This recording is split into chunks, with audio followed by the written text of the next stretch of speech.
तो गाइस यहाँ 5th number question में क्या दे रखा है, 5th नंबर क्वेश्चन में दे रखा है कि चेक वेदर 6 पे power n can and with the digit 0 for any natural number. इस कहने का मतलब ये हुआ कि यहाँ इसके कहने का मतलब हुआ कि यदि संख्या 6n अंक शून्य पर 0 जब समाप्त होती है तो वो 5 से विभाज्य होनी चाहिए। ठीक है, कोई भी संख्या ऐसा ही है जिससे में क्या होना चाहिए, 6n के पावर पे होना चाहिए और शून्य क्या होना चाहिए, शून्य पर से मतलब समाप्त होना चाहिए, तो वह 5 से विभाज्य भी होनी चाहिए। ठीक है, क्योंकि हम जानते हैं कि 0 या 5 के रूप में इकाई स्थान वाली कोई भी संख्या 5 से विभाज्य है।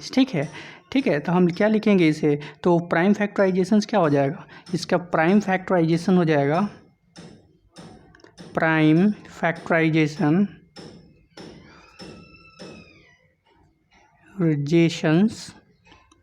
Of 6n is equals to कितना हो गया, 2 × 3 पे इंटू n। ठीक है, तो क्या लिखेंगे therefore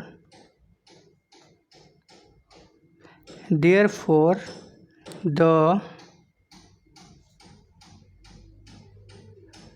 prime factorizations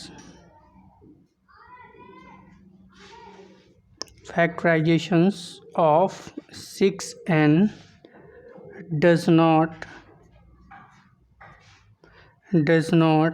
contain prime number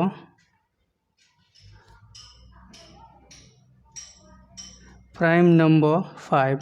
ठीक है, लिखेंगे hence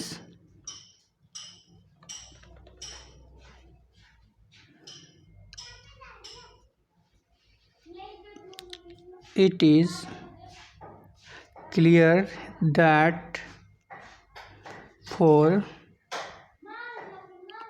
any natural number in 6, ठीक है, 6n is not divisible by 5 and thus it proves the 6n can not end with the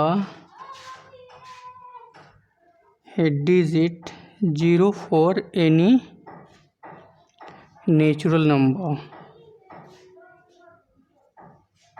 rights, तो ये मेरा सारे डिफिनीशंस हो गए। अब इसके हम अगले क्वेश्चन पे चलते। तो गाइस 6 नंबर क्वेश्चन है इसमें। ठीक है, तो 6 नंबर क्वेश्चन में क्या कह रहा है कि एक्सप्लेन वाई इतना एंड इतना आर कंपोजिट नंबर, हमें एक्सप्लेन करके बताना है। तो फर्स्ट वाला ये पोजीशन है, सेकेंड वाला है ये पोजीशन। ठीक है, तो फर्स्ट वाला को हम आइडेंटिफाई करते हैं।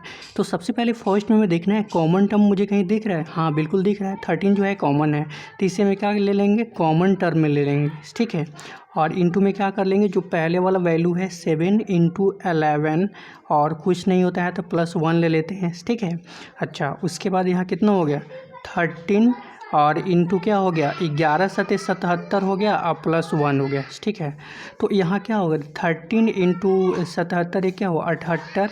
ठीक है, 78 हो गया है ना।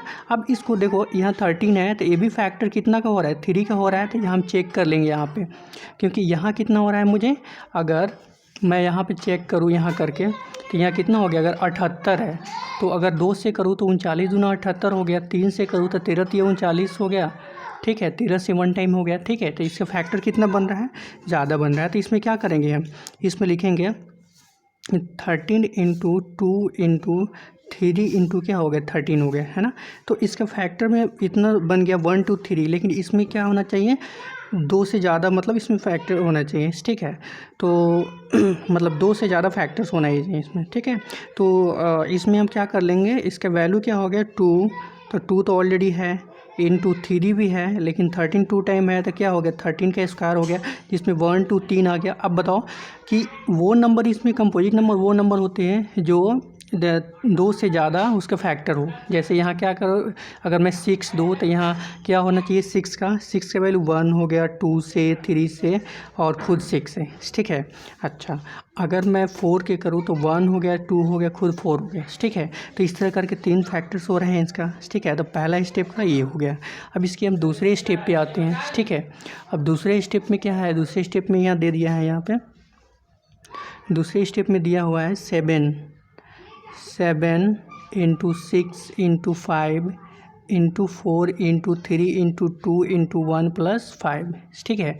ये दूसरे नंबर का है। इसमें कॉमन क्या है, 5 है, यहाँ भी है 5, यहाँ भी 5 है, तो इसे हम कॉमन ले लेंगे, ठीक है। तो कॉमन लेंगे तो क्या हो जाएगा इसमें, 7 into 6 into 4 into 3 into 2 into 1, ठीक है, प्लस 1 हो जाएगा, ठीक है। अब देखो इसमें 5 आ गया, 7 4 जा 42 और इंटू 4 3 जा 12 और 12 2 जा 2 क्या हुआ 24 और 24 हो गया और प्लस क्या हो गया 1 हो गया, है ना। तो 5 हो जाएगा। उसके बाद फिर क्या करेंगे हम, यहाँ क्या करेंगे, अगर 42 और 24 में जब मल्टीपल करेंगे तो कितना आ गया तुम्हारा 1008 हो गया, ठीक है। इंटू 5 कर लेंगे, कितना होगा 8 पंचे 40, 4 0 5 50 40 हो गया, ठीक है। अच्छा, अब इसमें क्या कर देंगे हम, इतना आ गया, है ना। अब देखो क्या करना है, ये तो 42 24 1 आ गया। अब मुझे क्या करना है, 5 हो गया, है ना, इंटू 1 1, ठीक है। अच्छा, उसके बाद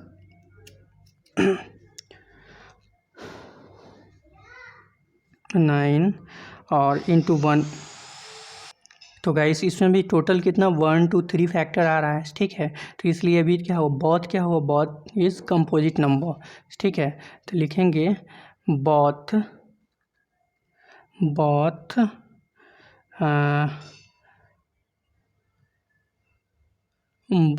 आर कम,